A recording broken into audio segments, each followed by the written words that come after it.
Hi everyone, my name is Kaci and today we'll be analyzing and assessing the media company known as Betches. Betches is a female-founded and led media and entertainment company that provides a space for all women to get real about life. It's funny, honest, and unfiltered. The Betches founders have written books, they have a dozen podcasts under the Betches umbrella brand, they've created their own line of canned cocktails, and have garnered a massive following on social media. This empire that they have created resonates with most middle-class working young women, and Betches has created a space for these like-minded women to connect and relate with one another on serious matters, such as societal pressures to act a certain way, and more trivial things, such as a first date fail. This informal space that they have created has proven popular on social media as well, given their 8 million plus followers on Instagram. They're on nearly every social platform, but for the sake of brevity, I will analyze and assess their presences on Instagram and Facebook, and also analyze their email marketing efforts, identifying what works well and what could improve. And finally, I'll wrap up my assessment with some personal recommendations that I feel could improve their digital presence, having a unique perspective given the fact that I've been a long-term fan. Although the multiple sub-brands under the Betches brand all have their own social media profiles, it would take hours to analyze each one separately. So I analyzed the main Betches brand digital presence. Their Instagram is the most followed page with over 8 million followers. They post constantly with usually somewhere around 4 to 6 posts per day. The content that they post is most often not original. They typically repost TikToks or Reels from Instagram that have already proven popular among their target audience. At first, I thought that this might be a bad sign since they don't create their own content for Instagram, but it seems to be going well for them. Each post gets hundreds of thousands of likes, sometimes even hitting 1 million, and always thousands of comments. As a brand with such a massive following, many young people look to their profile to see what's trending and to find relatable memes. Reposting content from lesser known users creates visibility for those creators and also creates engagement for Betches and less work thinking of original content, making it a win-win situation for both parties. The content is humorous, easily shareable, and easy to relate to, as long as you do fall into that target audience. They also make it easy to link over to their merchandise shop, as well as other Instagram pages for their sub-brands, as you can see there in their bio. Looking at their other platforms, such as TikTok and Twitter, it is evident that Betches follows a homogenous approach when it comes to their tone on socials and the image that they desire to put forward.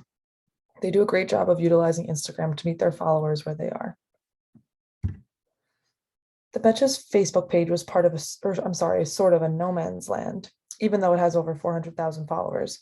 Their posts are inconsistent. Their last post was on April 12th, and then before that, it was all the way back in November.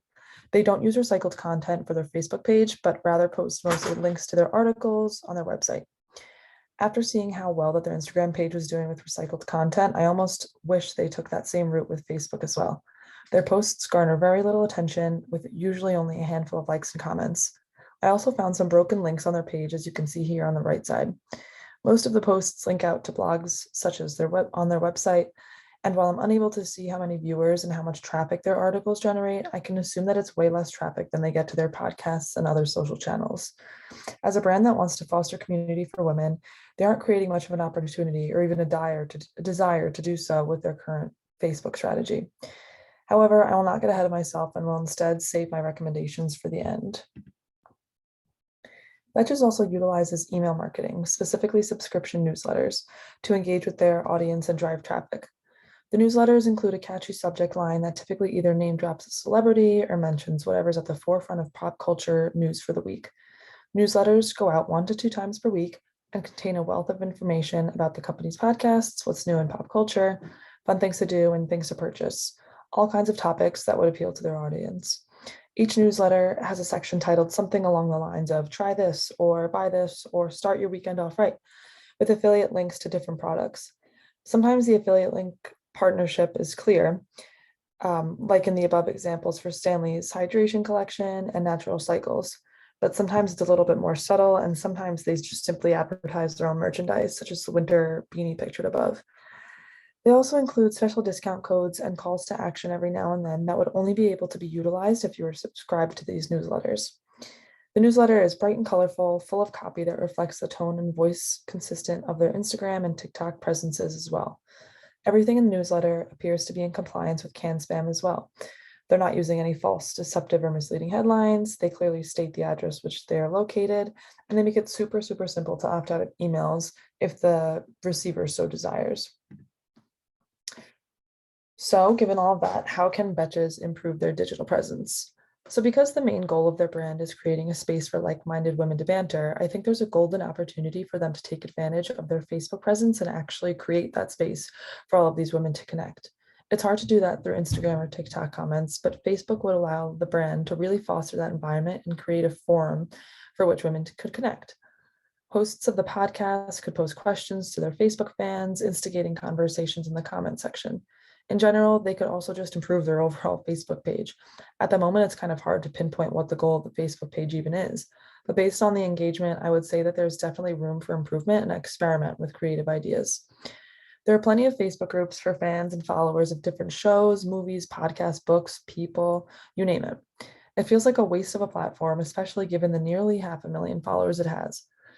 Facebook also has a way of making interactions a bit more personal than interactions would be in the comments section of Instagram or TikTok. More and more people are meeting potential friends, roommates, and coworkers online every single day. As I've mentioned plenty of times already, as a brand dedicated to bringing women together through shared experiences, Facebook provides the perfect platform for them to truly connect people in the most positive way. I also feel that they could leverage their brand name Betch a lot more than they currently are. As mentioned, lots of their content is recycled, which is fine because they're still doing really well. However, there's really no face of the brand other than the founders who are typically behind the scenes and rarely present in social media posts. The term Betch, or so often referred to as that Betch, has actually become more of a term of empowerment among young women. It's used in music, television, and all over social media as a positive thing for the most part. Being that Betch is being someone who is not afraid to be who they are, not afraid to stand up for themselves, and not afraid to work hard and put themselves first. That being said, I think it would be awesome to see someone as the face of the brand, a sort of mascot who would be known as that Betch. The person could be used across all platforms and could be a personality that they could use to create engaging and unique original content. The person that immediately came to mind was Serena Kerrigan, pictured above, a popular influencer known as being the Queen of Confidence. She's also been a guest on multiple of the Betches podcasts. She's funny but intelligent, has her own successful business, and has a pretty large following of 160,000 on Instagram. She's the kind of person that many, if not most, of the Betches target audience want to work towards becoming themselves. As that Betch, she could host Q&As on Instagram and Facebook Live. She could create conversations in the new and improved Facebook page by posing questions to the followers and be the subject of original memes that I'm sure the creative team at Betches could come up with. As a media and entertainment brand, there isn't really one person, thing, or product to associate with the brand and create that mental availability within the minds of consumers. Putting a face to the name would create that mental availability for them. Other than that, though, I found it difficult to critique much else about the Betches Facebook, Instagram, and email marketing efforts. They have a clearly defined image that they are putting forward, and although it can come off as unprofessional or improper at times, they're clearly succeeding. Forbes estimated that Betches pulled in $5 million in revenue in 2017. That was only their third year of earning profit. I was unable to find any more recent numbers, but given the couple million more followers that they've gained these past few years, you can only imagine that that number has increased. They're still a young company, so it'll be exciting, especially as a big fan of myself, to see how they evolve over the next few years and maybe even heed my advice. Thank you for watching.